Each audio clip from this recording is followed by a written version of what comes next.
Welcome to the third annual Irving Weber Iowa City Quiz Bowl. This is an event designed to have fun and to learn a little Iowa City history. We have a few changes this year. We have 6 teams instead of 4, which means we'll have 5 rounds with 12 questions each round.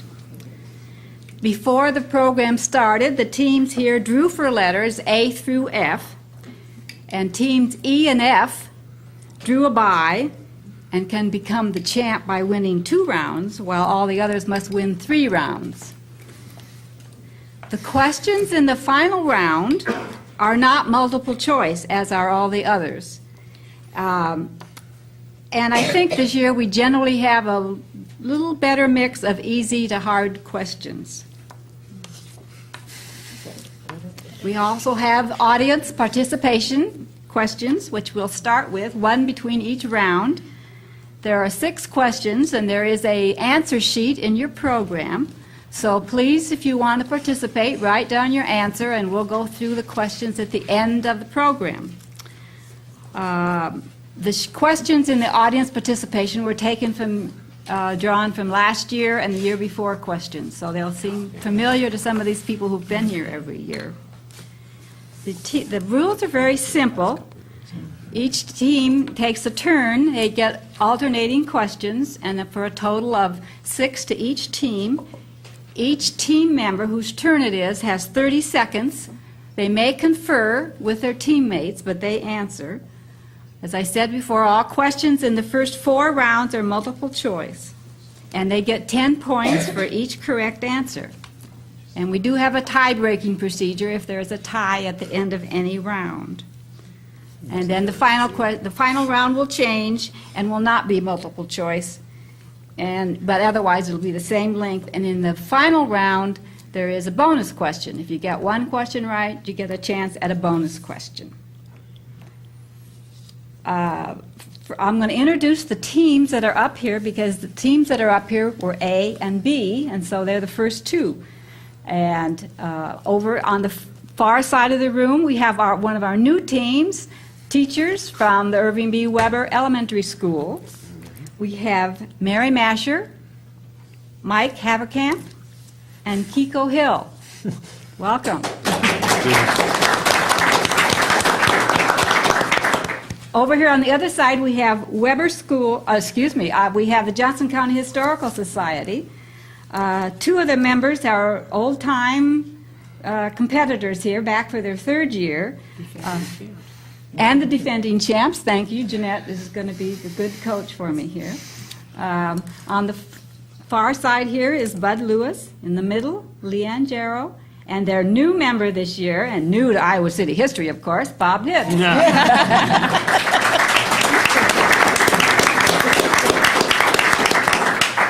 And now I'd like to introduce our 3rd annual Quizmaster, Dottie Ray.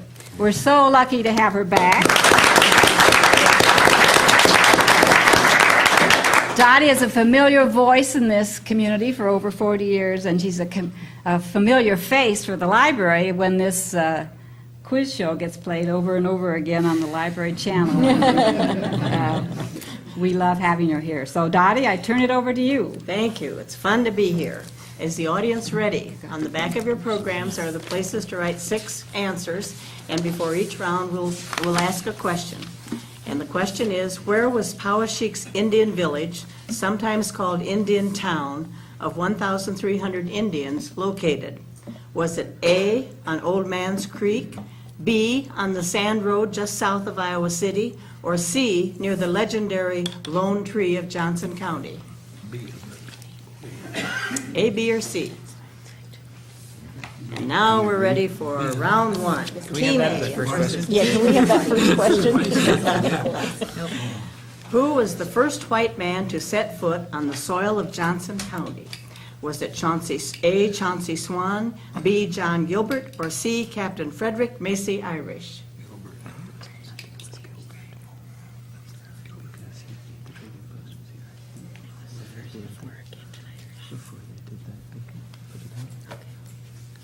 Gilbert. John Gilbert. John Gilbert was operator of an Indian trading post. He's said to have been the first white man to set foot on the soil of Johnson County about 1826. He died in March of 1838, just after he was named postmaster at Napoleon. His friends, both white and Indian, buried him in a walnut coffin in the garden outside his trading post. They later moved his remains to Oakland Cemetery. Then vandals tore out the wooden marker of his grave, and so today the first white man in Johnson County lies in an unmarked grave. Gilbert Street, Iowa City's longest street, was named for him. All right. And the first question for 39. Team B. Which of Iowa City's 3 largest ethnic groups are supposed to have suggested the names for the Iowa City streets, Bowery and Maiden Lane? Was it A, the Bohemians, B, the Irish, or C, the Germans?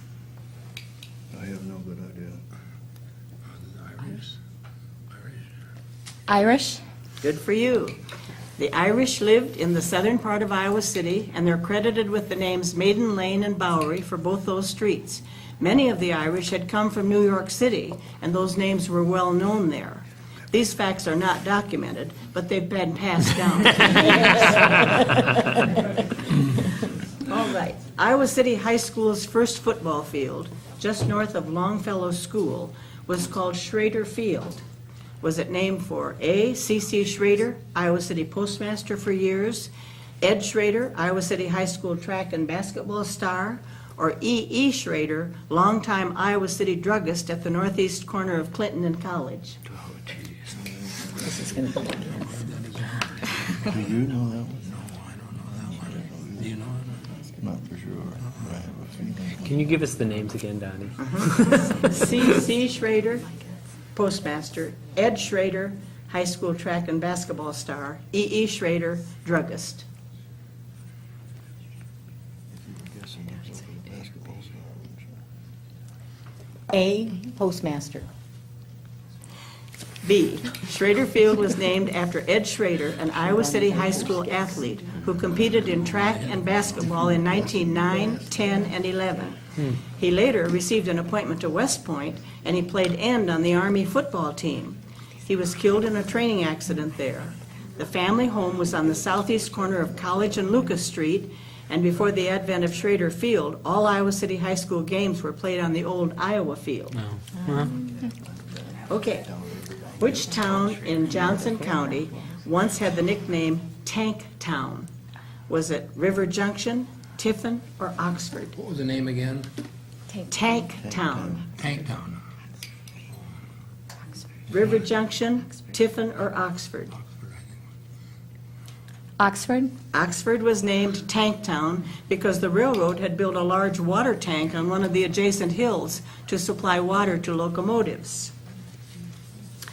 Okay, Persian sherbet was extremely popular and well known for many years.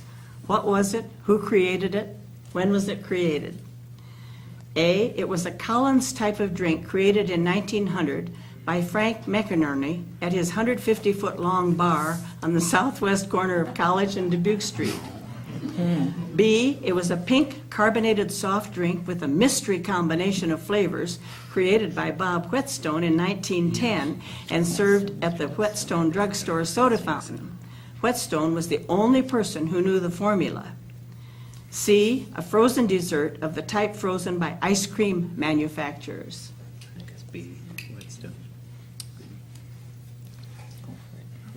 B, Whetstone. Not only was Persian sherbet popular at the Whetstone Drugstore soda fountain, northeast corner of Clinton and Washington Street, but also at 2 other stores operated by Whetstone. One of these, Mott's Drug Store, and the other, Gibbs Drug, located at the Penny's location. Okay, in what hotel did Mark Twain stay when he lectured in Iowa City at the Metropolitan Hall in 1867? Was it the Clinton House, southeast corner of Clinton and College, now the Savings and Loan Building? Was it the Jefferson Hotel, southwest corner of Washington and Dubuque?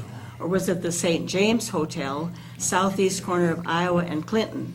It's the present Dye Building, Iowa Book and Supply. Clinton House. Clinton House. Clinton House, Iowa City's best hotel. But Mark Twain took a dim view of its appointments after the hotel clerk gave him a 6 a.m. wake-up call in error. The hotel burned in 1872. The Coldren Opera House was then built on the corner and said to be the best theater west of McIvar's in Chicago.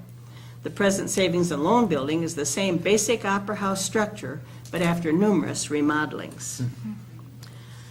Who was Iowa City's first mayor? Jacob DeForest, Dr. Deerfoot, or Samuel J. Kirkwood? Wasn't Kirkwood. Kirkwood was the governor. It was not Kirkwood. What was the first name, Dottie? Jacob DeForest, Dr. Deerfoot, or Samuel Kirkwood? I think it's DeForest. DeForest? James P. DeForest was mayor in 1853, the year Iowa City was incorporated. The city, however, had been established in 1839, and in the interim had operated as a state entity. The population of the city in 1850 was 1,250. Dr. Deerfoot was Iowa City's famous Indian doctor, in quotes, who killed his wife in a blazing gun battle in the night. Samuel J. Kirkwood, for whom Kirkwood Avenue was named, once was governor of the state of Iowa, and he was known as Iowa's war governor, having served in that capacity during the Civil War. Ho ho. One Iowa governor had previously served 2 terms of governor of another state. Who was that? Samuel Kirkwood, Robert Lucas, James Grimes. Robert Lucas. Robert Lucas has served as governor of Ohio for 2 terms and was in their legislature 14 years. But Iowa was a territory when he served as governor, and he was appointed by President Martin Van Buren, not elected. Near what present landmark did steamboats that came to Iowa City in the 1840s dock? The Iowa Avenue Bridge, City Park, or south of the Burlington Street Dam? Iowa Avenue Bridge. Several different steamboats brought mail, passengers, and goods to Iowa City between 1842 and 1866. But after a series of problems and accidents, the hopes of becoming an important part on a navigable river with regular service between Iowa City and the Mississippi disappeared in the flames of the steamboat. The Iowa City, after a number of runs, the Iowa City was destroyed by fire in 1866. The 1900 Iowa Championship football team had only one blemish on its record, a 5-5 tie with Northwestern in a game played at Rock Island, Illinois on Thanksgiving Day. How did they score? Each one had 1 touchdown. One had a touchdown and one had a field goal. One had a field goal plus a safety, and the other team had a touchdown. Can you repeat those? That third one, read that third one again now. One had a field goal plus a safety, and the other team had a touchdown. That was the last one? What were the first 2? Each one had 1 touchdown. The score was 7-7, 5-5. 5-5. One had a touchdown and one had a field goal. We couldn't have a touchdown. Touchdown. What didn't? Time. There it is, 3, huh? Time. You have to pick one. 3 then? You pick it. Okay. Well, we'll pick number 3. Number 3. No, it's B.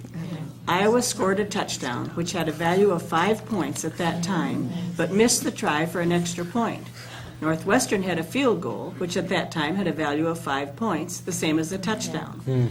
According to research done for Weber, when Iowa started football in 1889, touchdowns were 4 points, and points after were 2 points.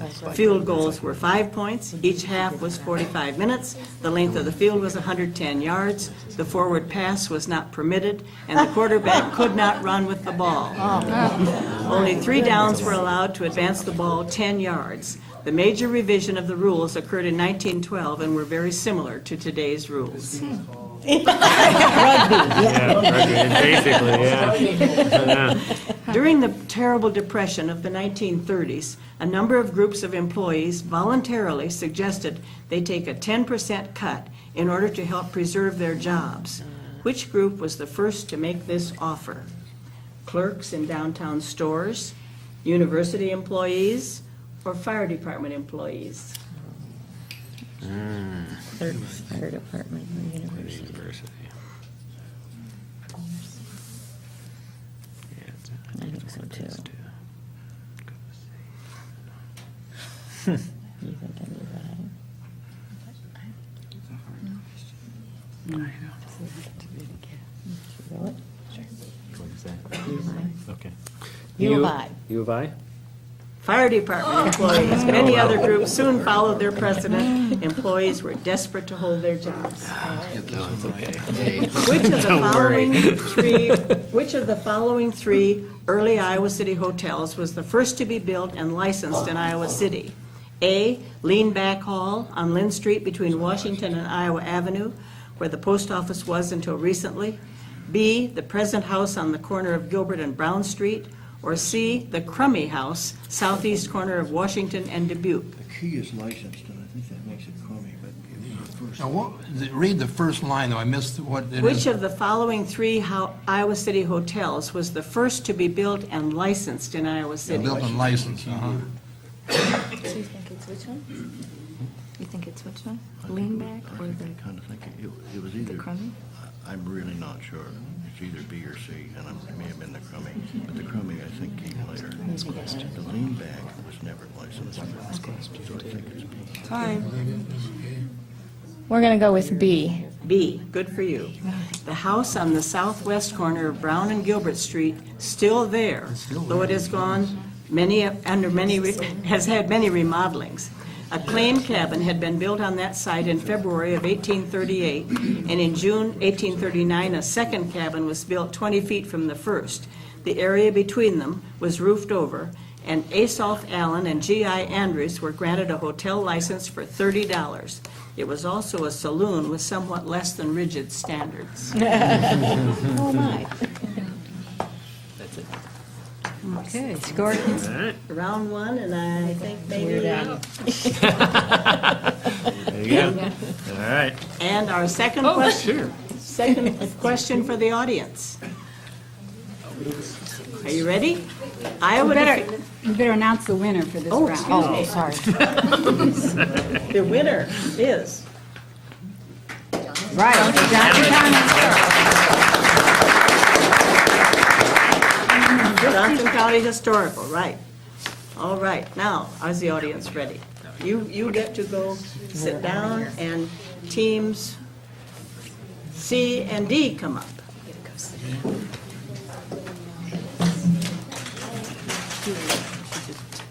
And the audience. Iowa defeated Minnesota 28-14 in the final game of the 1922 football season. Thank you. The game is best remembered because, A, it was the second consecutive team that Iowa had won the Big Ten championship. B, it was played in a heavy rainstorm that started in the morning and continued all through the game. Or C, after the game, hundreds of cars were stuck in the mud road between Iowa City and Cedar Rapids. 1922, Iowa defeated Minnesota 28-14. Why do we remember it?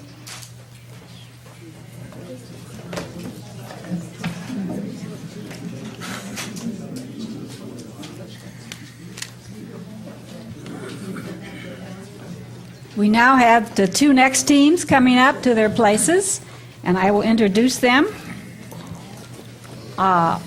Over here, on my left, on this side of the room, are the Iowa City Lions Club team, is the Iowa City Lions Club team, and they have the honor of being the same team. This is their third year. We've never won yet, but But they're loyal and they're good. Harry Smith, Mary Ann Woodburn, and Bob Libby.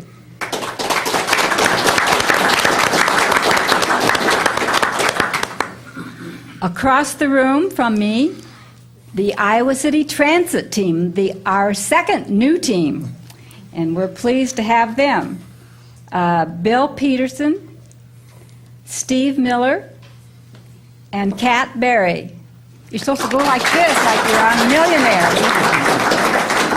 Okay, Dottie, over to All right. you. Governor Samuel Kirkwood, for whom Kirkwood Avenue was named, was Iowa's war governor. Was he Governor A during the Civil War, B, during the Spanish-American War, C, during World War I.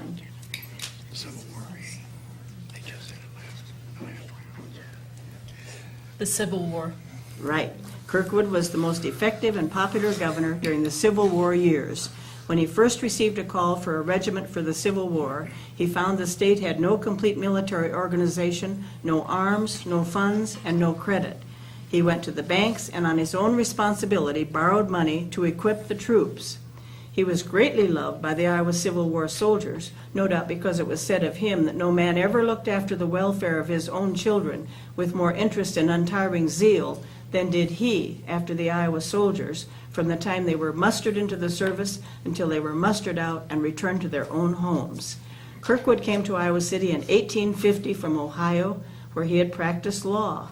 The Kirkwood home on Kirkwood Avenue is still standing, and he was elected to a third term as Iowa governor in 1875, and then elected to the United States Senate. Goosetown is still called Goosetown, though no one has seen a goose there for years. The boundaries cannot be pinpointed, but longtime residents are fairly well agreed. It's a 16-square block area bounded by Market and Church, Lucas on the west, Center Street on the east. The area got its name because, A, because of the legendary feather-stripping bees, B, because of the special Bohemian holiday, Poswatana, roast goose was a tradition, C, because boys and girls herded large flocks of geese over the predominantly Bohemian neighborhood. See? C. As the boys and girls herded their geese around the Goosetown area, the flocks intermingled, creating a seemingly serious problem as to ownership. However, it was no problem. The geese all knew where their home was at sundown. Many substantial pioneers from Iowa City were caught up in the frenzy of the 1849 gold rush to California. The trip took 6 months. How did the majority make the trip? A, on foot, B, by stagecoach, C, by organized caravans using oxen and prairie schooners.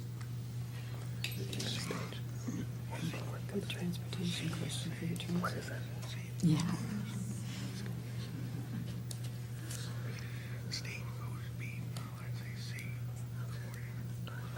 C. C, the trips usually were made in carefully organized caravans. The Iowa City Argonauts were composed of 29 wagons drawn by oxen, 72 men, 4 ladies, 3 children. The trip took 180 days, averaging 15 miles a day. We're going a little faster than that. Meetings of top international diplomats and leaders are referred to as summit meetings. Did Summit Street in Iowa City receive its name because A, the first county commissioner held their first meeting in a log cabin there in 1839, or B, it was one of the highest points in the original Iowa City, or C, Joshua Summit was the principal surveyor when the original plot of the city was developed in 1839, and Summit Street was the last area he surveyed on the eastern city limits. B. B. Summit Street was one of the highest streets in the original plat of the city in 1839. The city engineer's elevation at the corner of Summit and Burlington Street is 728 feet. The Iowa River is 639 feet. The steps of Old Capitol, 698 feet. Where or how did Close Hall get its name? A, because it was located close to the university campus on the corner of Iowa Avenue and Dubuque. B, because the money for the building was given by the Close family, a pioneer Iowa City family. Or C, because the National YMCA provided a $10,000 grant in 1890 to help fund construction and asked it to be named in honor of the organization's founder, Daniel T. Close. B. B. The Close family, who lived in the mansion still standing on the northeast corner of Gilbert and Bowery Street, gave $10,000 for the construction of the University YMCA, generally called Close Hall. Their home is now The Mansion, an interior designer firm, but formerly was a county orphanage and later the office of the Johnson County Social Service Department. The original name of Melrose Avenue was A, Poor Farm Road, B, Snooks Grove Road, or C, the IWV Road, Iowa City, Williamsburg, Victor. B? B, Snooks Grove Road, has received its name because there was a large grove of trees south of Melrose Avenue between the bluff along the Iowa River and Melrose Court. It stretched south to the Rock Island Tracks, and people along Melrose Avenue did not like the name, and they changed it. The street sometimes was referred to as the Poor Farm Road because of the location of the county home 4 miles west. Elmira, once a bustling junction point for 3 railroads, was located 8 miles northeast of Iowa City and northwest of West Branch. What was it named for? A, Elmira, New York. B, no one knows that. Knows what? C, a beautiful girl of the neighborhood named Elmira.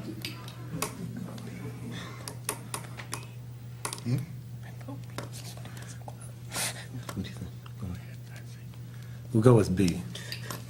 No, it's C. Elmira had originally been named Lenox, and it's shown on early maps. But according to Wayne Hopp of Iowa City, who grew up in the Elmira neighborhood, a young man of some influence in the community had fallen in love with a girl named Elmira. As a token of his affection, he arranged for the junction's name to be changed from Lenox to Elmira.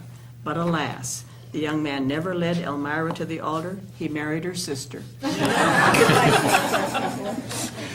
What was the Johnson County Claim Association?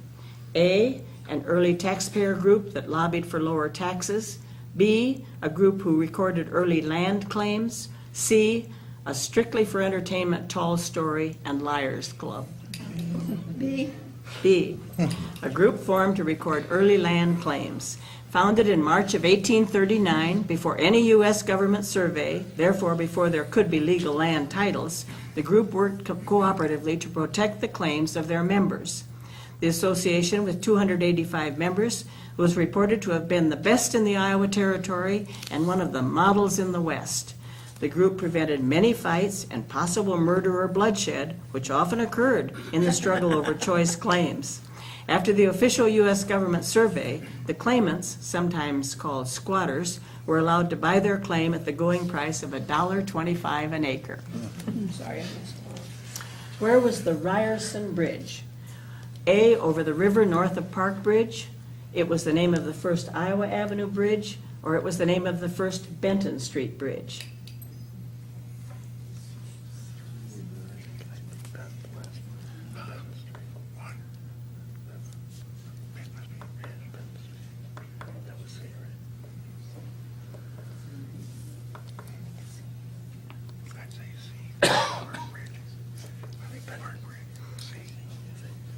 We're going to say C.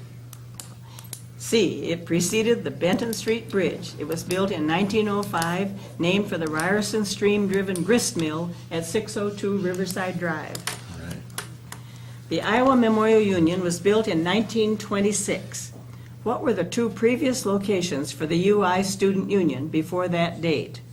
A, St. James Hotel and the Old Armory. B, the Old Unitarian Church Building and St. James Hotel. Or C, the Old Armory and the Old Unitarian Church Building.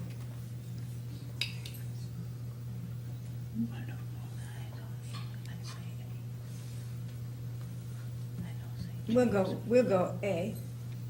B, the Student Union was in the St. James Hotel from 1914 until it burned April 16, 1916. It also served as a men's dorm in that period. The Student Union was then moved to the Old Unitarian Church Building on the northeast corner of Iowa and Clinton, now Phillips Hall, and it was owned by the university since 1908. The Student Union remained here until the Iowa Memorial Union opened. Iowa City downtown streets were paved in 1895. When did Johnson County have its first paved road outside the city limits of Iowa City? 1910, 1926, 1935.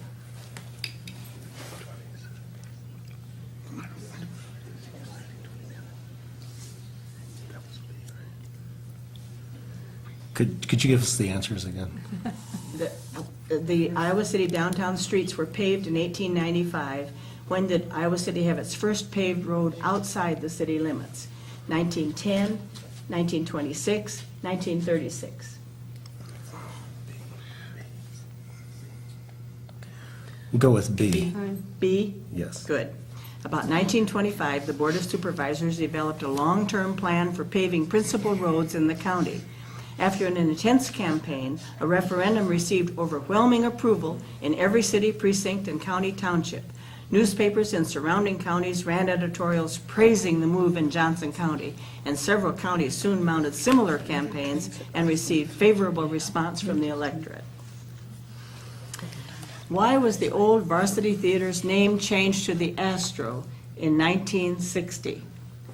The family who owned the building thought the name Astro would appeal, the family who owned the building thought the name Astro would appeal to a broader audience, so made it part of the term of the lease renewal. B, Central States Theaters, who leased the theater, thought the history of two fires at the Varsity would be forgotten with a new name. C, a new canopy was added in 1960, and the 5-letter word Astro fit better than the 7-letter word for Varsity.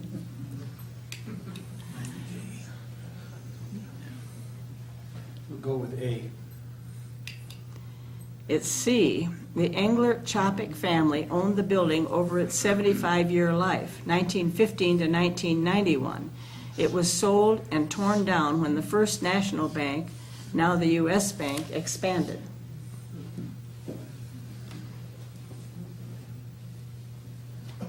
There is no as I understand it, there is no firm documentation other than Irving Weber had the story. And Ansel Chapman, in an interview that we did with him, said the same. Good, I'm glad to know Partner that. with Central States. Okay, thank you. That's round 2. Okay.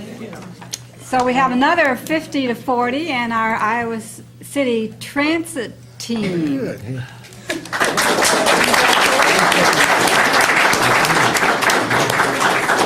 Happy on a couple. Now, is the audience ready for another question? The Jewish cemetery located on Linder Road, paralleling Interstate 80, was established by the German Jewish people in Iowa City before the turn of the century. Later, it was taken over by the Russian and Polish Jewish people of the city. There are 2 graves by themselves in the northwest corner of the cemetery. Why is this?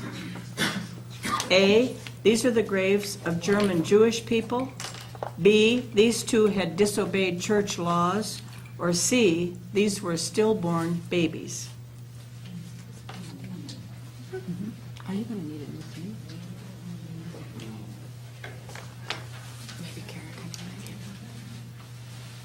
Okay, now we're ready for the next 2 teams, is that right? We have the buys now. These are the buys. These are the buys.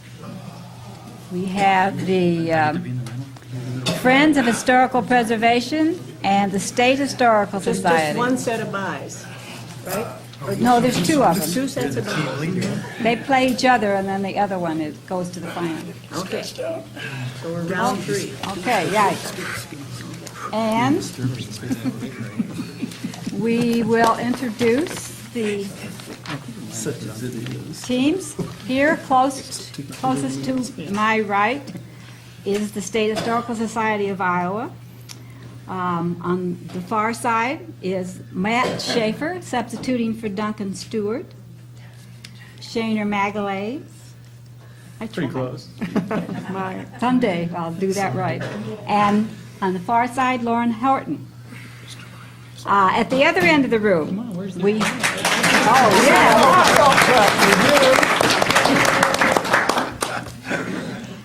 At the other side of the room, Friends of Historical Preservation. We have first Jerry Faden. Is that right, Faden?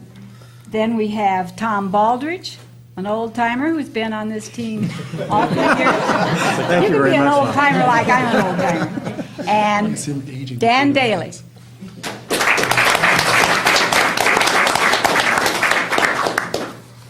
All right. What was Iowa City's pest house? A, the city's first dog pound. B, a jail for habitual drunks, or C, an isolation house for individuals with the dreaded disease smallpox? C. C, the pest house was an isolation house for those with the dreaded disease smallpox. It was located 200 yards directly east of the Black Angel in Oakland Cemetery, close to Hickory Hill Park. Its memory is an ironical contrast to Iowa City today, which is one of the great medical centers of the Midwest. Which was built first? A, Johnson County's first courthouse at Napoleon, B, the new territory of Iowa Capitol Building, or C, the first hotel in Iowa City at the southwest corner of Gilbert and Brown?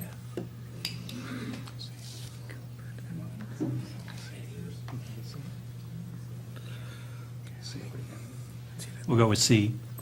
B? Did you say B? If that's the right one. Is that what you We said C. It's A.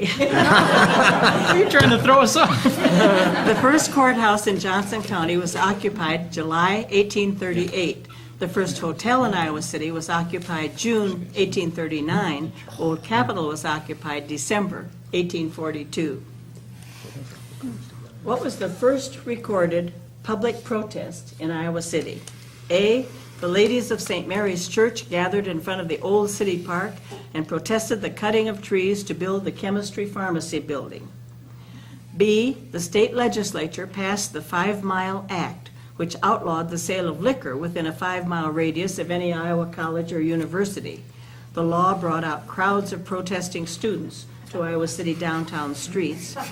Or C, the relocation of Iowa City High School from the center of town to a site outside the eastern city limits brought mobs of protesting parents to school board meetings. I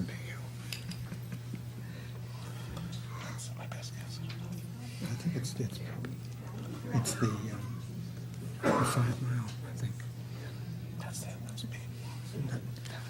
Which was B, Dottie? B was the state legislature passed the 5 Mile Act. Sounds likely. It's A. A, Worried that the university might be moved, oh, wait a minute. Hey, that's right. Worried that the university might be moved to Des Moines to be more nearly located in the center of the state, the city of Iowa City gave their city park 1 square block between Iowa Avenue and Jefferson Street and Dubuque East to Lynn Street to the university as a site for the planned UI Chemistry Pharmacy building. Nevertheless, the ladies pleaded their cause and shut down all work for several weeks. The building was completed in 1890 and later served as the electrical engineering building. A 5 Mile Act was passed in 1913 and City High was built in 1937. Many were unhappy about both actions, but there are no recorded protests. When did Iowa City get its first telephone system? Before 1885, before 1890, or before 1900? That's a trick question, isn't it? C. Okay, we're conferring. Irrefutable. If it's before 1900, it's before the rest of them. Put the points on the board. I run rings around you logically. That's true. Right? If it's before 1900, it's A, B, or C? C. If it's before 1900, it's before, it's before the other two. C, no, it's A. The Iowa City Telephone Company began service March 7, 1881. After 10 years of parallel service, 1900 to 1910, the Iowa City Telephone Company and the Johnson County Telephone Company merged. There was no interchange of calls during those 10 years, so some businesses had phones or service from both companies. Didn't I understand the question? Long distance started in 1898, and dial phones were introduced in 1932. Between 1920 and 1930, the number of people in Iowa City increased by 30%, and the number of telephones were up 98%. Let me say, Isn't let me 1881 say, before 1900? Because if it's not, I'm in deep trouble as a historian. let me say as the judge, that the answers obviously was poorly written. We should have said before 1885, between 85 and 1890. But given on the face of it, it would have been ridiculous to have anything but just wanted to before know one 1900. So I apologize for not catching that as a poorly worded answer, and I also apologize for saying Friends of Historical Preservation, which I always do when I type it. It's just in my brain wrong. Do we get an extra prize or something? What is the historical reason for the curve on Morningside Drive, Wilson Avenue, west of 7th Avenue? A, to avoid the railroad right-of-way nearby. B, Morningside Addition, following a new vogue, was the first area to be developed in Iowa City, which did not follow the straight section, block, and lot lines of traditional neighborhoods. Or C, it followed the half-mile track of the 40-acre Johnson County Fairgrounds just west of the present City High.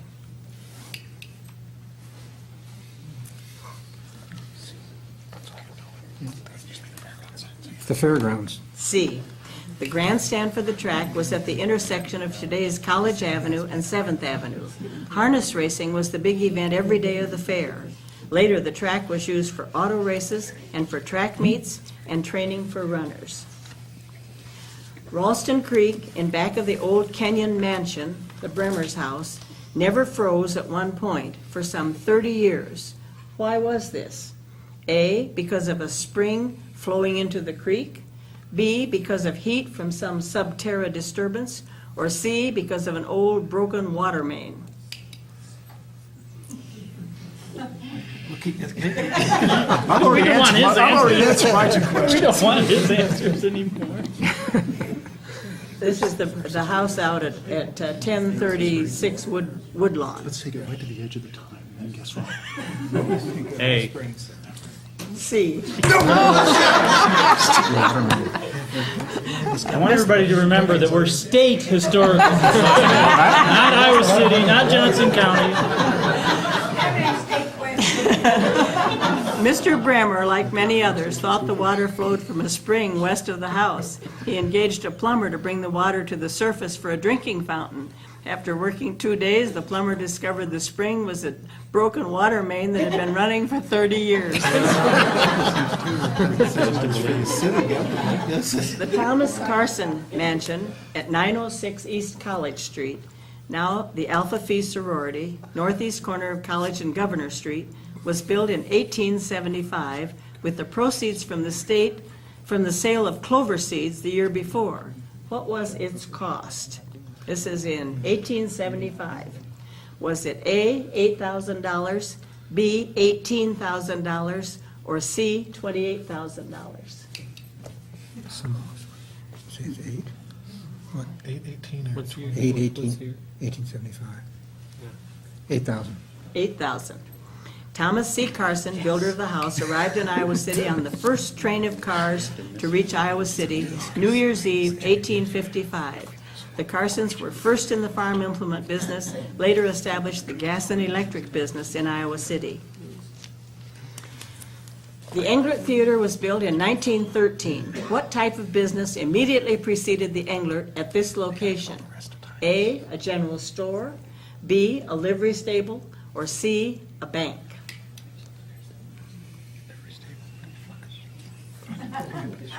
I'm going with B. Right.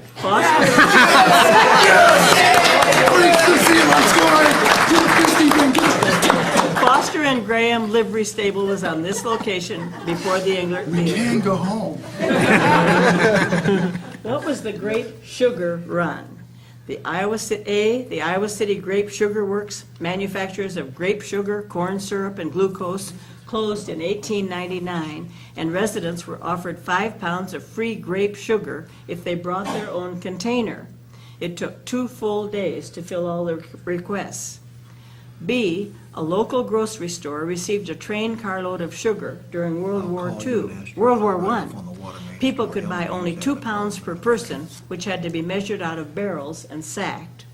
Or C, the day sugar rationing ended at the end of World War II. People could buy all the sugar they wanted after having been limited to 8 to 12 ounces per person per week since May 1942. It's a great sugar run.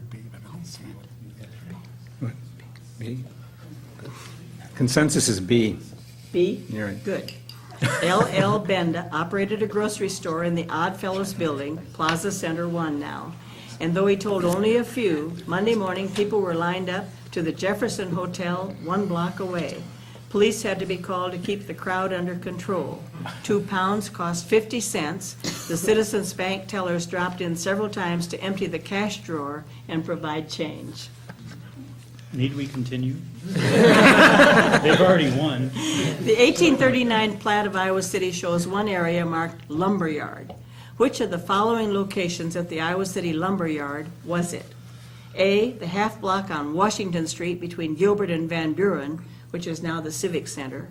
B, along the Iowa River, just north of the present Memorial Union. Or C, on the north side of Burlington Street between Madison Street and the interurban tracks. B. B, good. The area north of the present the area north of the present Memorial Union was marked Lumberyard on the 1839 Iowa City plat.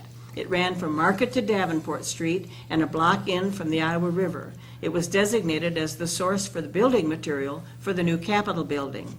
Just to the north of the lumberyard and also along the river was an area designated Quarry and was the source of some stone for the Capitol. The commercial lumberyard where the Civic Center is today was the Fox, Hutchinson, and Lake Lumberyard. The one on Burlington Street, more recently Nagel Lumber Company, was originally Dunlap Lumberyard. Because of proximity to the Burlington Street Dam, Ralph Dunlap advertised as his yard as the best lumber yard by a dam site. For many years, an Iowa City clothing merchant had a life-size stuffed bear standing in front of his place of business when it was open. Which merchant was this? A, Bloom Mare Clothing Company, B, Wilner Brothers Golden Eagle Clothing Store, or C, Rosenkrantz Clothing Store?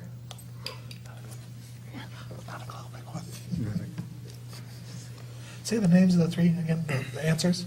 Pardon? You have the repeat answers again? Answers? A, Bloom Mare Clothing Company, B, Wilner Brothers Golden Eagle Clothing Store, C, Rosenkrantz Clothing Store. A. C, Rosenkrantz Bear was a long-time tradition in downtown Iowa City. No one knows for sure how many of his bears found their way to homecoming victory fires. Bloom Mare became Ewer's Clothing. Wilner's Golden Eagle is now Bremmer's. When the Mississippi and Missouri River, Railroad. When the Mississippi and the Missouri Railroad, Rock Island, was extended west to Marengo, 3 different routes were urged by rival groups. Which route was followed? A, the one that followed the valley of Old Man's Creek, the more southerly route. B, the one that followed the valley of Clear Creek. C, the one that followed the valley of the Iowa River, the more northerly route. Could you give us the right answer?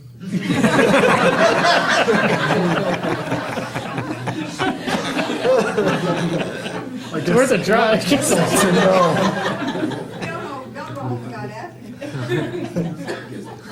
think we have to. B. B is right. The route that followed the valley of Clear Creek through Coralville, Tiffin, Oxford, and then angled north up a steep grade to Homestead and on to South Amanac and Marengo. Leaving shame now. Well, final score was Friends of Historic Preservation, 40 points, and the State Historical Society, 30 points. There's not been more than 10 points difference in any of the rounds, so That's comforting.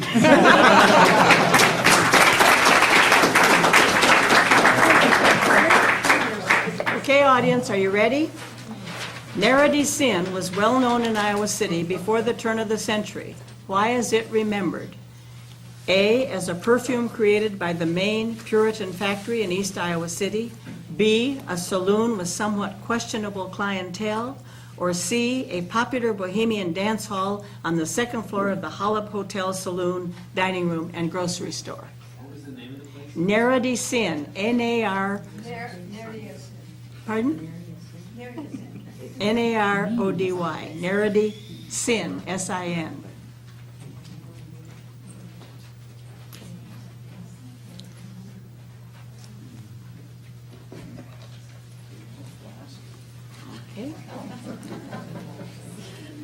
Okay, while you're writing down your answer, let's have the people for round 4. The people in round 4 are the winners of rounds 1 and, no, excuse me, this is round 3, isn't it? No, we just had those. Get awake here, sorry. Round 4, the semifinal round. And we have the Iowa City Transit versus the Johnson County Historical Society.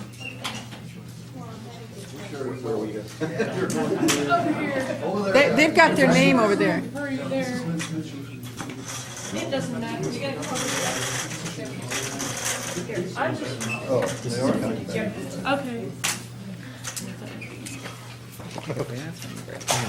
Thank you. Thank you, double. Thank you. You're just so kind to me. No problem. I'd rather be lucky than humble. Thank you. We made it this far. Okay, I guess we're ready. We introduced them when they were here before, so Dorothy, you're on for round 4. Okay. Who or what were Snowball and Highball? A, featured drinks at McInerney Saloon. B, a popular vaudeville dance team that often played at the Cauldron Opera House. Or C, Iowa City's beautiful team of white horses that pulled the fire engine to all fires. C. C. That wasn't ours. Snowball and Highball were Iowa City's famous alert fire horses. Pure white, they were acknowledged to be the most beautiful fire horses in the whole state. The first locomotives on the Mississippi to Missouri Railroad to Iowa City, later Rock Island, were steam engines. What did they use for fuel? A, coal, B, wood, C, oil. Wood?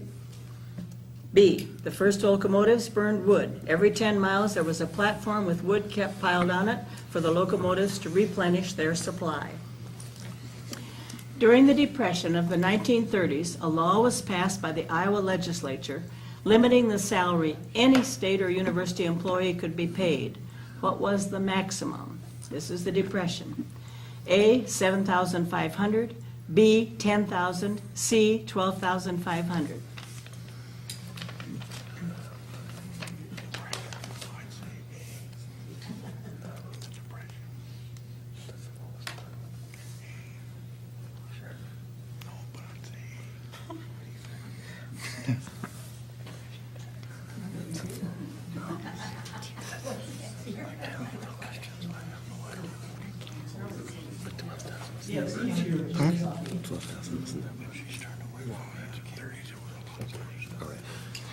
Okay, we'll go with A.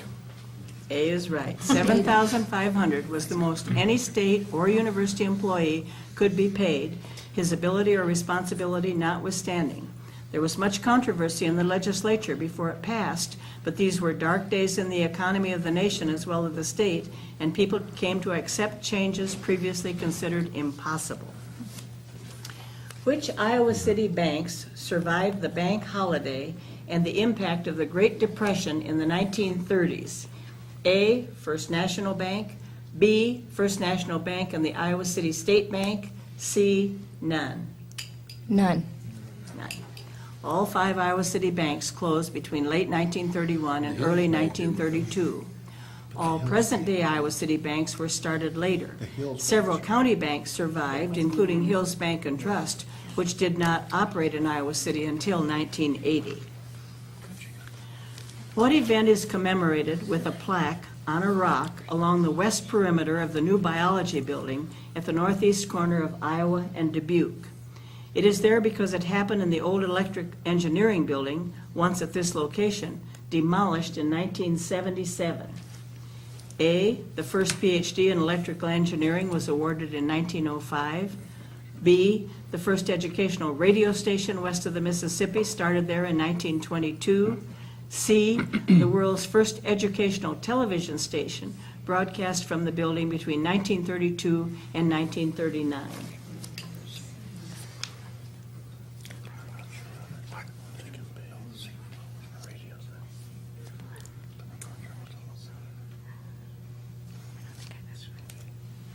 What was A again? A was the first PhD in electric engineering was awarded in 1905.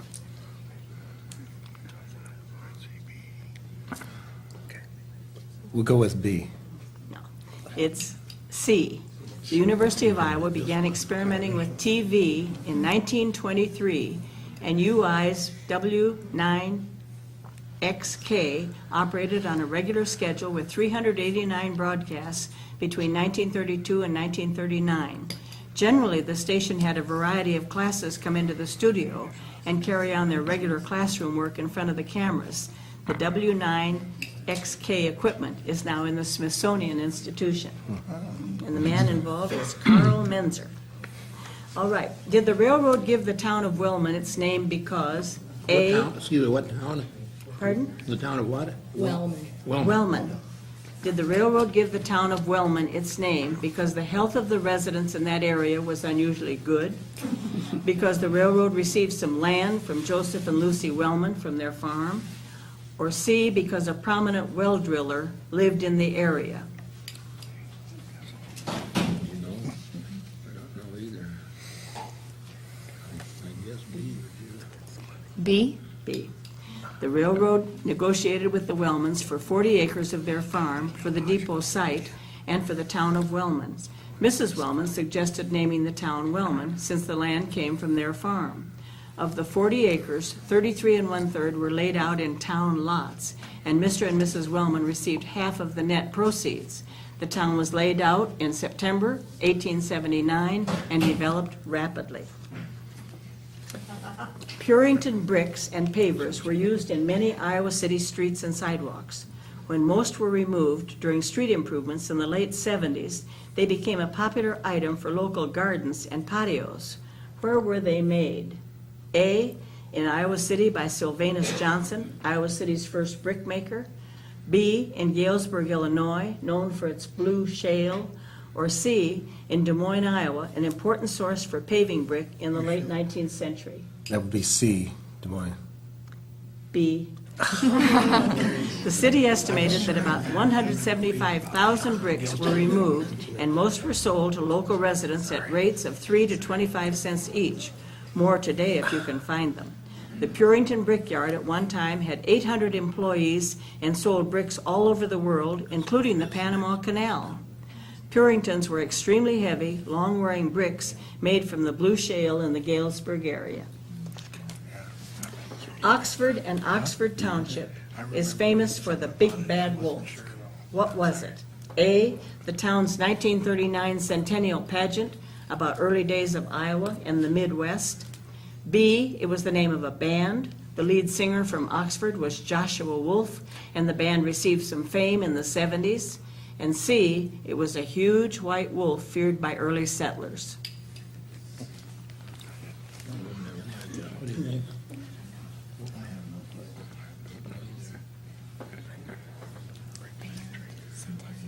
I want to read them one more time. Uh-huh. Oxford and Oxford Township is famous for the Big Bad Wolf. What was it? The town's 1939 centennial pageant about early days of Iowa and the Midwest. B was the name of a band. The lead singer from Oxford was Joshua Wolf. C, a huge white wolf feared by early settlers. Time. What do they see? C? C is right. Early description of the wolf were thought to be exaggerated until he was finally killed, and he proved to be even larger than thought. 4 feet 3 inches in height, paws the size of a lion's, legs the size of a muscular man's arm. He could carry away a full-grown sheep with ease, and no dog that attacked him made any impression. There are more exciting details in Irving Weber's report on Oxford, written October 22nd, 1975. Who was Mary Wright, W-R-I-G-H-T? A, daughter of a Mormon family who's buried in Mormon Trek Park. Her parents later pulled a handcart from Iowa City to Utah. B, the young girl whose 1865 tombstone was pulled from the Iowa River near the McCollis to Showers farm in 1973. Or C, a young girl whose marked grave is near the Rock Island Railroad tracks to the Amana colonies.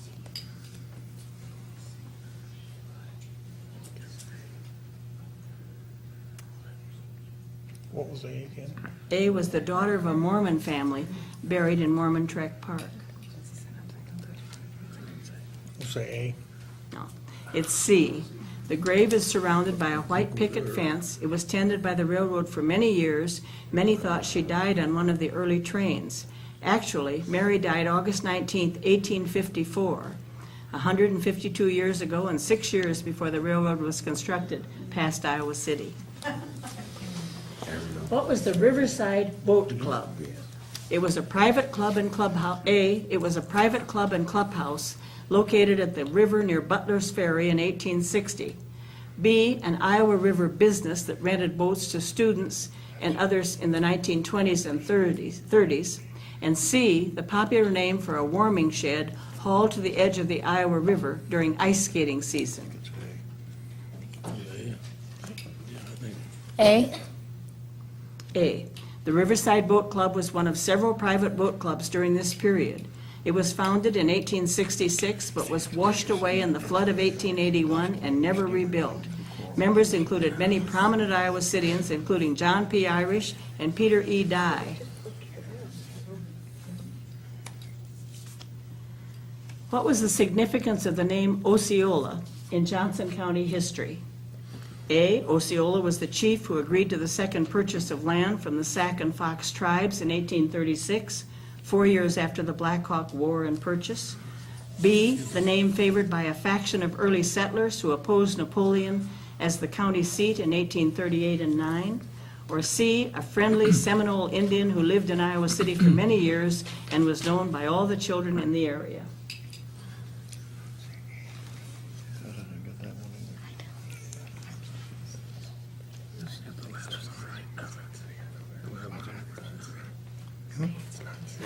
A. I'm minus one.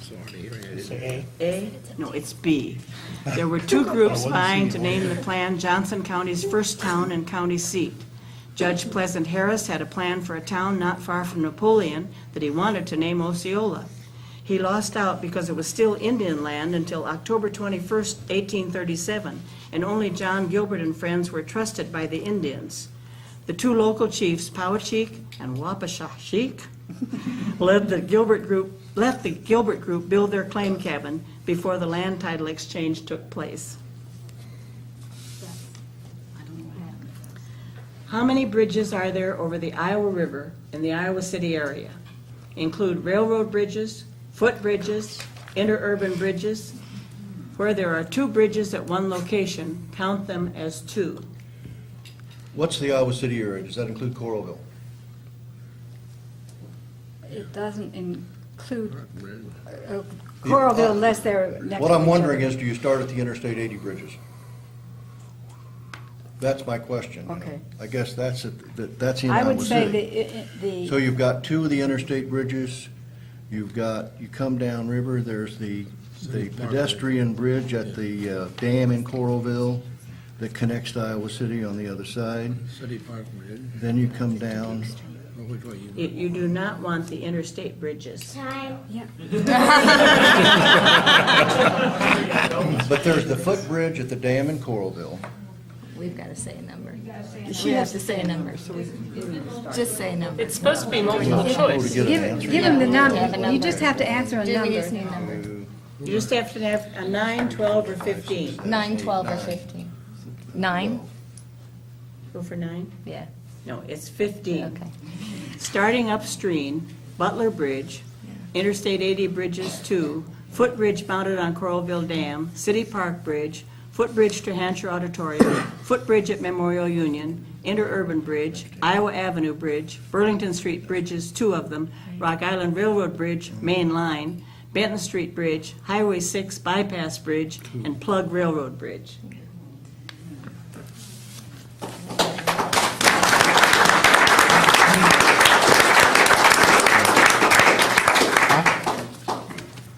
Okay, and they said 15 on the last one?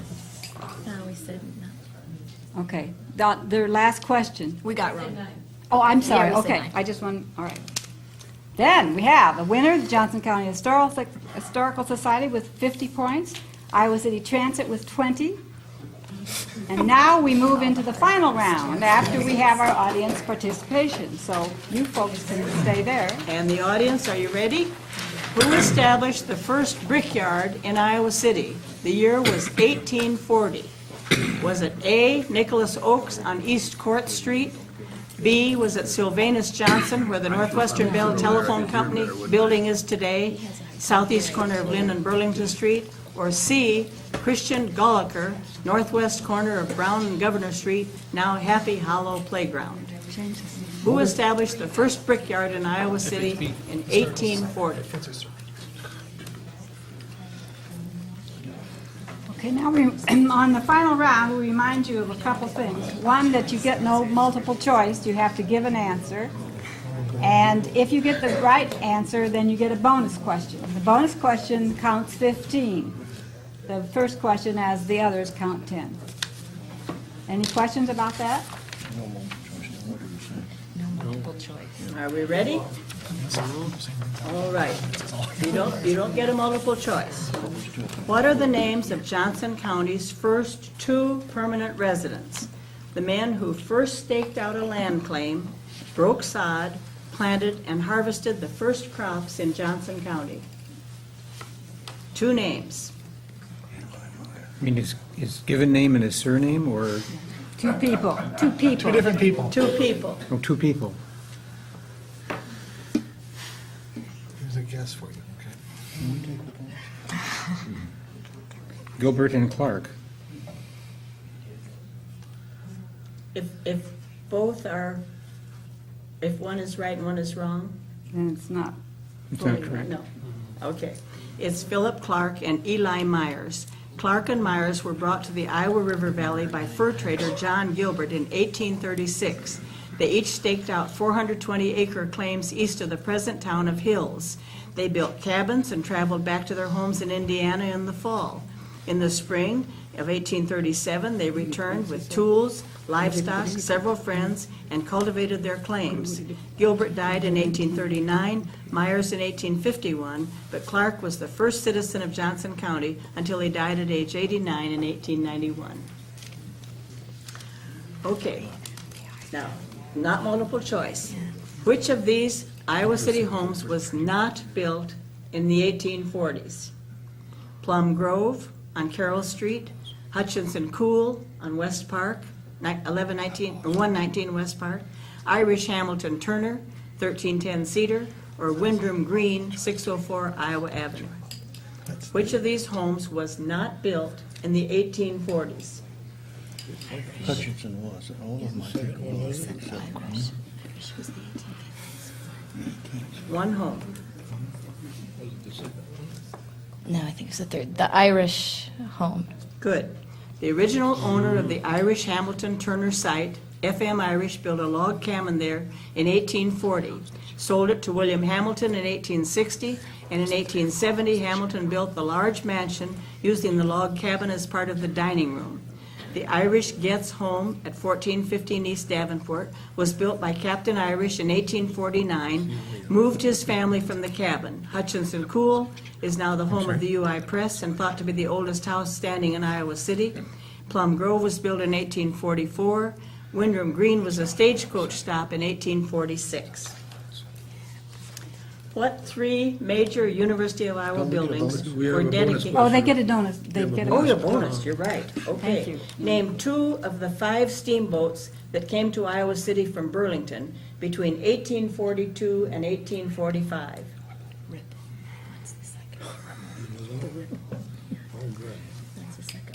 Thanks for that bonus. I can only name one.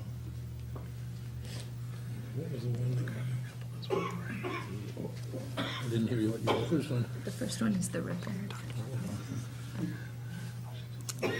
I guess we can just name the one. The Ripple is the one. We don't have the second one.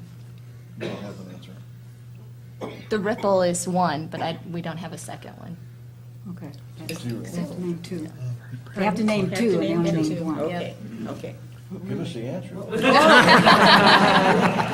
Okay, Ripple, 1841, Rock River, 1842, Agatha, 1844, Maid of Iowa, 1844, and Emma, 1844.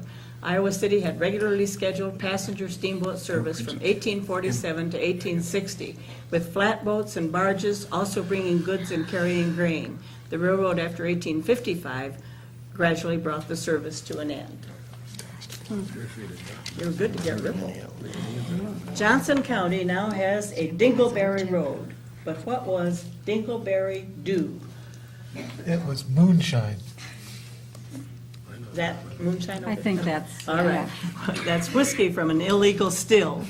Pete and George Dingleberry were well-known moonshiners in Johnson County. They produced Dingleberry Dew for 5 years and were raided in 1927. And your bonus question, name this woman of Johnson County. She was born in You need Iowa to City tell- in 1870. Dottie, remember, you need to tell how this one scored.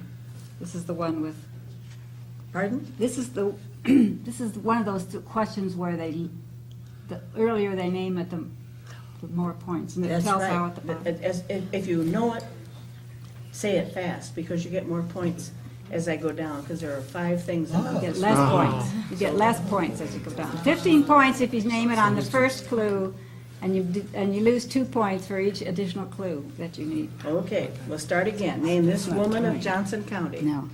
Born in Iowa City in 1870, the 9th of 10 children of Czech immigrants. Emma Harvard. Very good.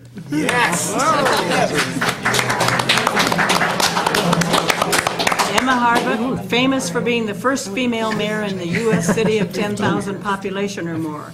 She was known as a stern magistrate, part of the mayor's responsibilities. But she worked for better services for delinquent juveniles and for separate detention space for jailed women. She again ran for mayor in 1935, opposing a proposal for municipal power in Iowa City, and she was defeated, as was the proposal for municipal power. You don't remember hearing it, do you? Okay.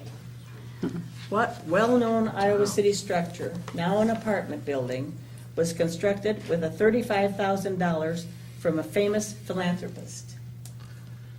That one on the big street there by the Methodist.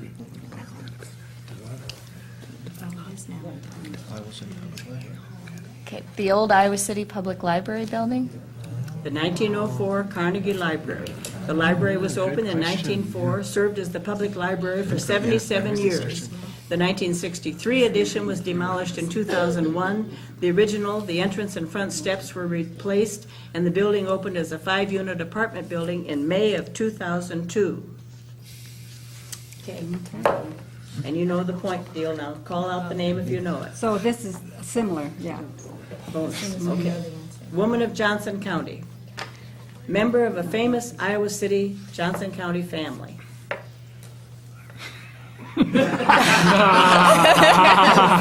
My mother. Spent 12 years in California as bookkeeper, postmistress, secretary. Elizabeth Irish?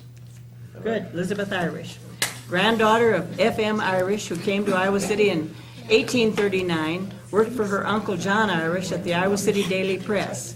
Later, she accompanied him to California, where she held several jobs. She taught herself typing and shorthand through correspondence courses, returned to Iowa City, and opened her own business school.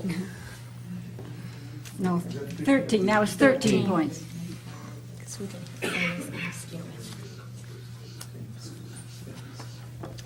Okay. What Iowa City church has a belfry but never had a bell? Oh, that's right.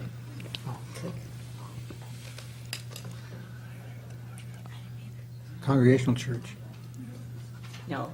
The First United Methodist Church. The church was built in 1908. Its belfry has been empty for 95 years. You wanted one. Let's get this one now. Getting confused here. I think you skipped a question. Did I skip? Oh, we're supposed to have a different question. No, that was backwards. The major, the 3 major U of I buildings. Did you get that one?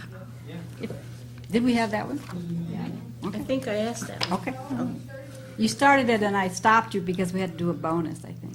Oh. But set it aside, go ahead, and Okay. we'll Betsy do it at Ross. the end. I have copies.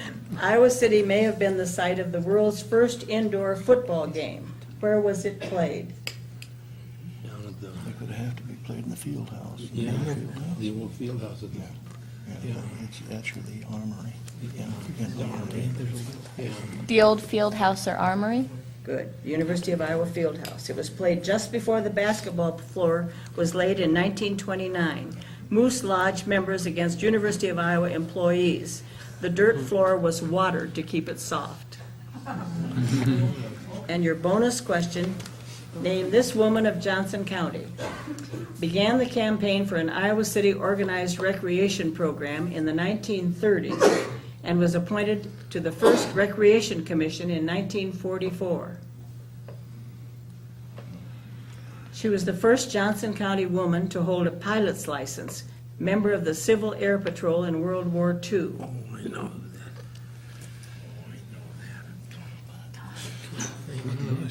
She was the founder and first president of the Iowa City Altrusa Club in 1926. She served as city librarian from 1923 to 1946.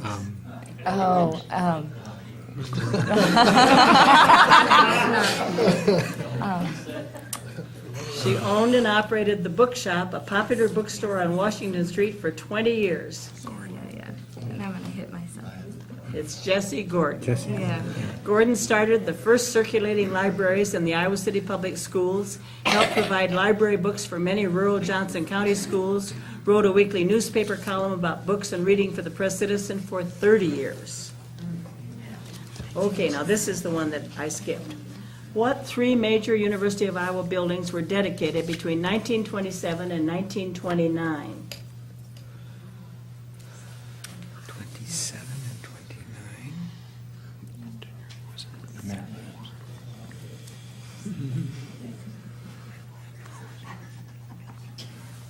Phillips and McLean and what?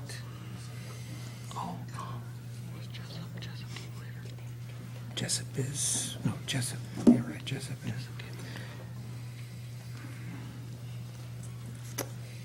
Between 20. Time. Currently McLean, formerly Mathematics, and Jessup, formerly U-Haul. The third one. Let's see, engineering one. Let's see, engineering. I don't know. I have no idea. Go with engineering. The Field House, Kinnick Stadium, and the original University of Iowa Hospital west of the Iowa River. We weren't too close. There was 1 week of special events. When the Field House opened with the world's largest swimming pool in 1927, the hospital cost $5 million, half contributed by the Rockefeller Foundation, opened in 1928. The Iowa, later Kinnick Stadium, opened in the fall of '29 and immediately had financial problems due to the stock market crash that followed in a few weeks. Name these three important dates in Iowa City history. The year Iowa City became the capital of the Iowa Territory. The year Iowa became a state. The year the capital was moved to Des Moines. 57, 46. What was the first, what was the Say the first? first. The year Iowa City became the capital of the Iowa Territory. I think that's good. Oh, it's the ones you're saying, yeah. That's when they moved here, but that's, it became designated. Doesn't matter. We're having fun. 6, yeah, those are right. Well, we'll say both of them. I don't know if they'll give it to both. find out tomorrow. The second answer is 18, what was the question? Sorry. The year Iowa became a state. was Okay, the second. 1846 and 1857. The first one, what we're conversing is, it was chosen as the capital in 1839, but it did, the Capitol building, the legislature didn't move here until 1842. Judge? No, 1841. 1841. Butler's capital was 1841.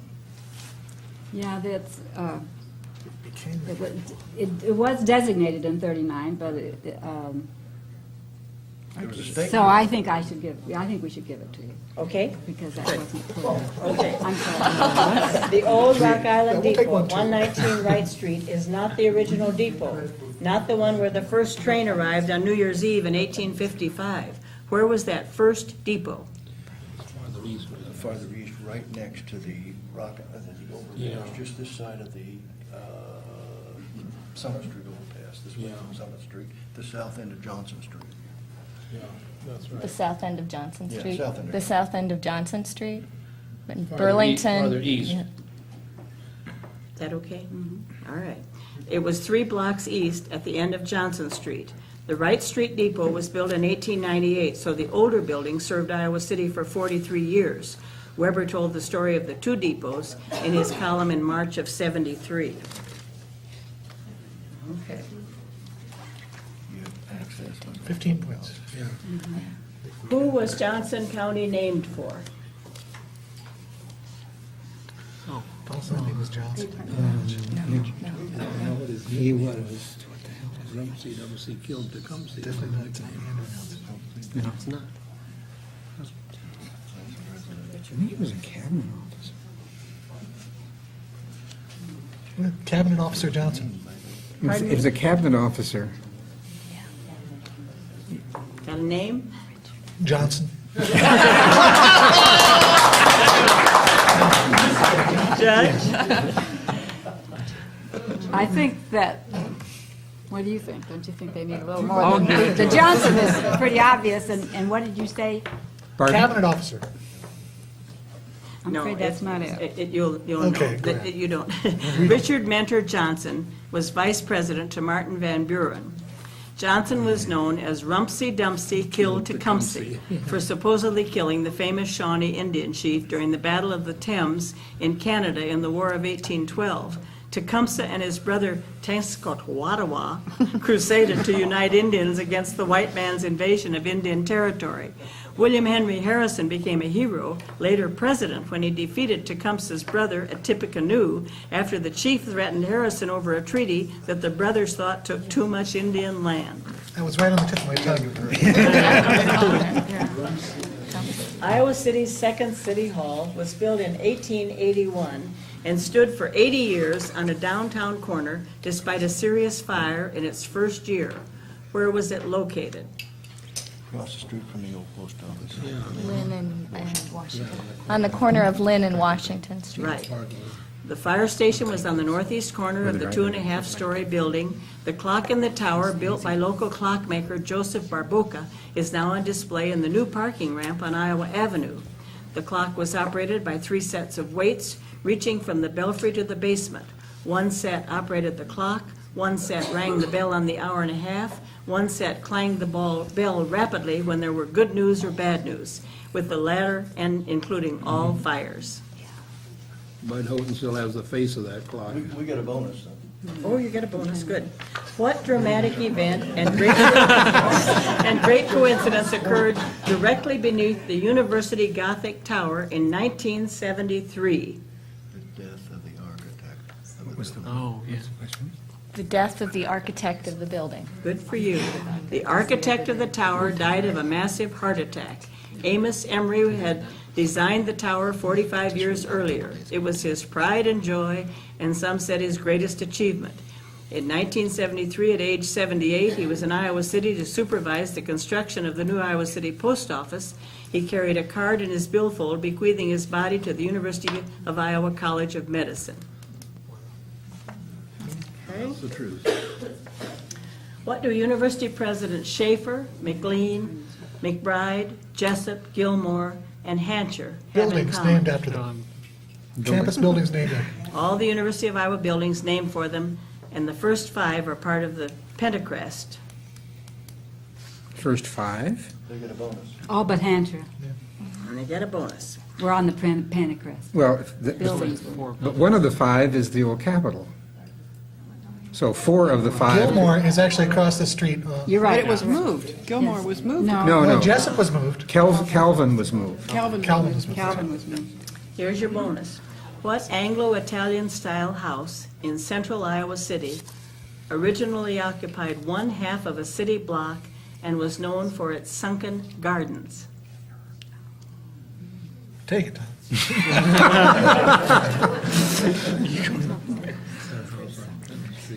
The architectural style was what, Anglo-Italian? Anglo-Italian style house in central Iowa City originally occupied one half of a city block and was known for its sunken gardens? The house on the corner of Washington and Dodge, northwest corner, where Frank Reel lives. Ah, That's okay? All right. The Patterson Welch Reel House at 630 East Washington. The gardens are long gone, and the west half of the lot is now the location of a Agudas Achim synagogue. Patterson was in Iowa's first law firm. Welch owned the Dresden shop. His photo collection is at SHSI. State Historical Society, great.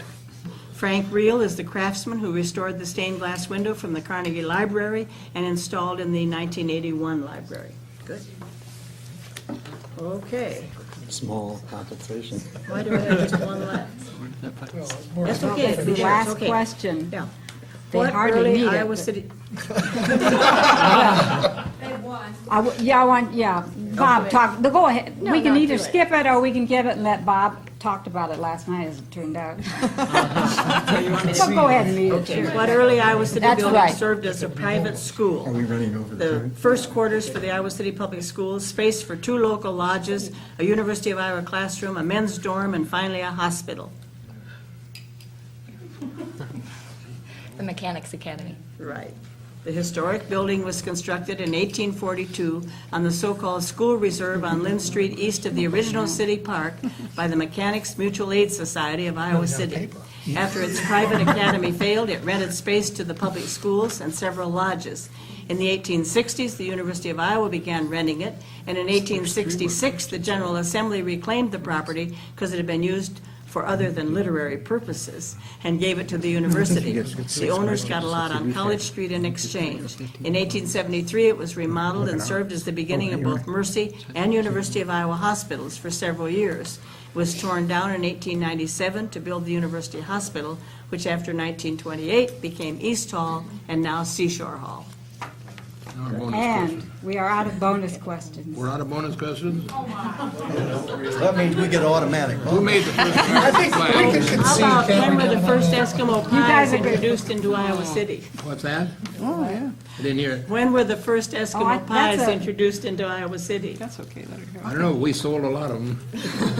In the teens, and the roaring 20s, or in the Depression years? Which decade? Teens, 20s, or 30s? Oh, the 20s. Teens. They sold for 10 cents in the teens. It took the town by storm. In addition to Oh, they their have to novelty, subtract they were a 40. high-quality.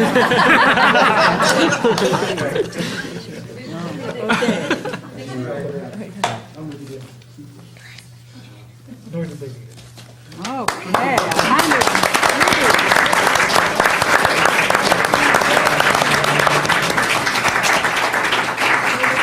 Carrie, you going to make the presentation of the cup? It's yours? And we still have the audience participation. Yes, we need to go through those. Let's get my red Ferrari now. We have a traveling trophy, and this year we will present, pardon me? You've got the last question. So this year, the trophy goes to Johnson County Historical Society. Thank you so much, and congratulations, and thank you to all of the team members. Thank you.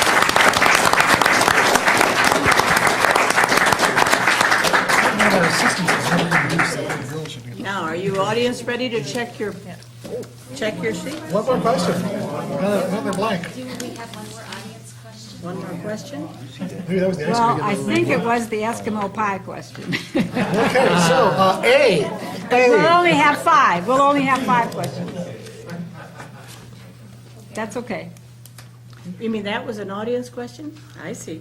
Okay, so now what do I do now? So we just have 5, so let's just Okay, read we'll the go with answers 5. and you My correct your error, I own. gave you the question for the audience, excuse me.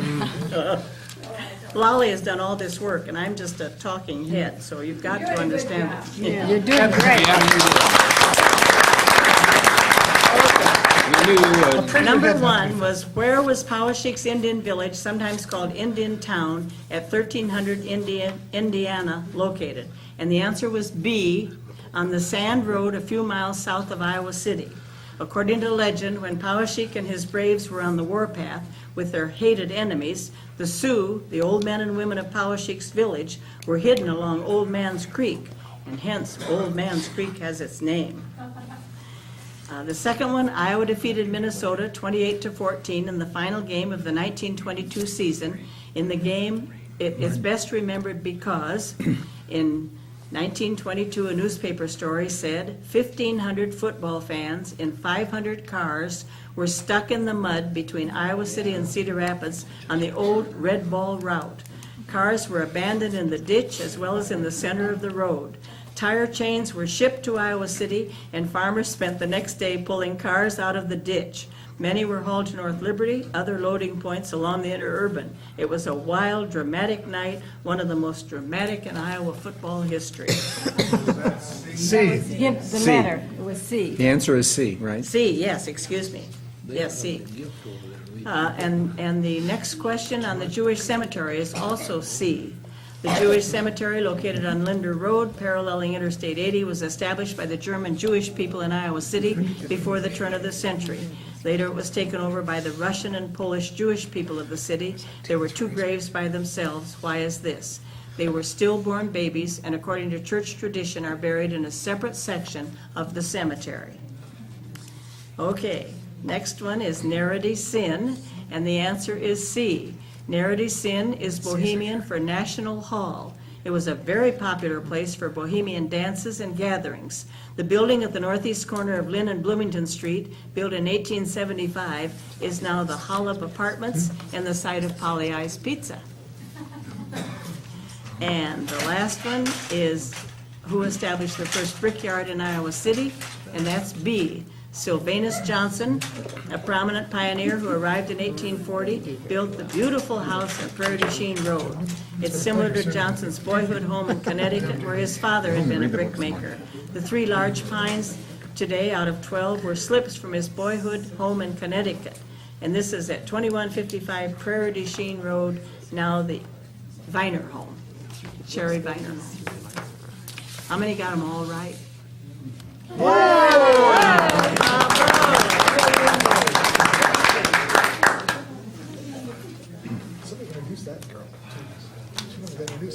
Do we have one winner over there. Is there another winner? No, there's only one winner. Okay. Sharon, I learned my lesson.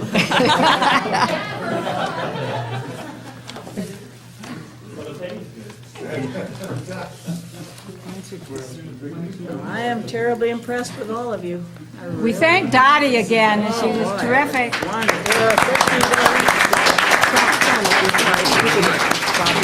And Libby is presenting to the winning team copies of Iowa City, A Sense of Place, a book by Bob Hibbs, and it was donated by the Iowa City Press Citizen, and we thank them for that.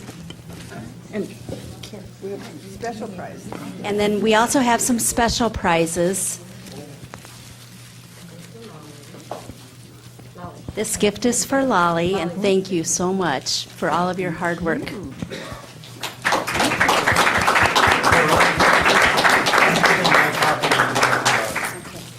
It's a special prize. I wish you could say one. And this is for Barb Coffee. Where's Barb? Right here. Thank you so much, Barb, for all of your work for Weber Days. Thank you. And this gift is for Dottie. Thank you very much again, Dottie. And Bob Hibbs won a copy of his book tonight, and so he has given this book to Dottie Ray. Oh. So that's wonderful. And Bob has also signed the books, too. Oh, and here are, And we have gift plates to put into the books when you open them. And again, I would like to thank everybody. This has been a lot of fun, and we'll see you next year. Thank you.